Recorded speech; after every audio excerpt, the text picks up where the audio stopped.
சலாம் சொல்லிக் கொள்வது, முசாபா செய்து கொள்வது, எல்லா இவ்வளவு பெரிய பட்டியல் அமல் அல்லாஹ் சொல்றான். ஆனா இங்க நடக்கிறது என்ன தெரியுமா? இவர் மின்னல் மாதிரி போவாரு, மின்னல் மாதிரி வந்துருவார். இததான் அல்லாஹ் தஆலா வேண்டாங்க. பெருநாளுடைய ஒழுக்கம் என்று சொன்னா இது அத்தனையும் உள்ள அடங்கி இருக்கு.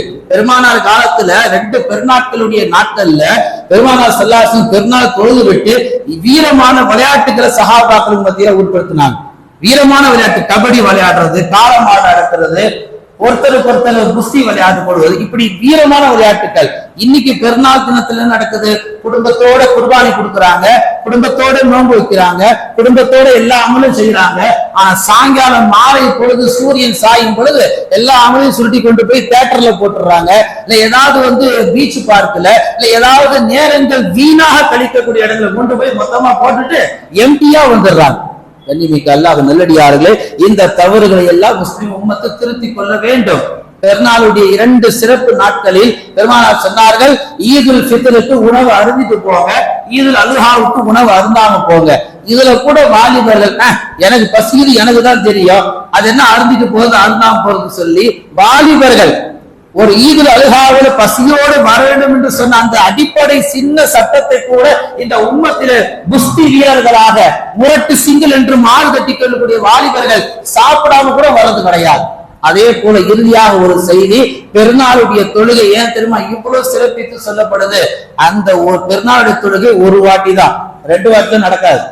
ஜமாத்தோட போனீங்கன்னா பெருநாள் தொழுகை உங்களுக்கு கிடைச்சிரும். நீங்க உங்க இஷ்டத்துக்கு 9 மணிக்கு எந்திரிக்காது, 10 மணிக்கு எந்திரிக்காது சொல்லி லேட்டா வந்தீங்கன்னா, ஒரு காலம் இந்த ஊர்ல 9 மணிக்கு தொழுவு நடந்துச்சு, அல்லாஹ் யாருக்கு இதுவாகும் தெரியல, நல்லபடியா 6 மணிக்கெல்லாம் எல்லாம் மாறி போச்சு, வரவேற்கத்தக்கது.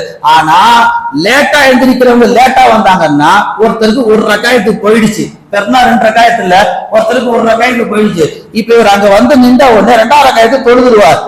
இவர் விட்டு போன 1 ரக்காயத்தை எந்திரிச்சு மீண்டும் தொழுவார். இவருக்கு தக்பீருடைய முறைகள் தெரிந்தால் தக்பீர் சொல்லுவார். இவர் தக்பீரே சொல்லாம ஒரு வாட்டுக்கு எந்திரிச்சு தொழுறாருன்னா தொழுகை கூடிடும், முக்கம்மல் பரிபூர்ணமாகும் கேட்டா ஒரு கேள்விதான்.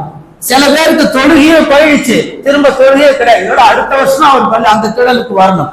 இதெல்லாம் கவனத்தை வச்சு கொண்டு இருக்கக்கூடிய இந்த நாட்களில் செய்ய வேண்டிய அமல்களை துரிதமாக செய்து பேணுதலாக செய்து அடையக்கூடிய அந்த ஈதுல் அல்ஹாவுடைய சிறப்புகளை முழுவதுமாக அடையக்கூடிய உம்மத்தாக நாம் மாற வேண்டும். இல்லாவிட்டால் அல்லாஹ் சொல்வதை போன்று நீங்கள் எல்லாம் முனாஃபிக் என்பது அல்லாஹ் குறிப்பிட்டார். எல்லாம் அல்லாஹ் தஆலா அப்படிப்பட்ட மோசமான வார்த்தைகள் நம் எல்லோரும் அல்லாஹ் பாதுகாத்து நல்ல விஷயங்களை கேட்டு எந்த நல்ல விஷயங்களை கேட்டோமோ அந்த நல்ல விஷயங்கள் பிரகாரம் வாழக்கூடிய நன்மக்களாக அல்லாஹ் என்னையும் உங்களையும்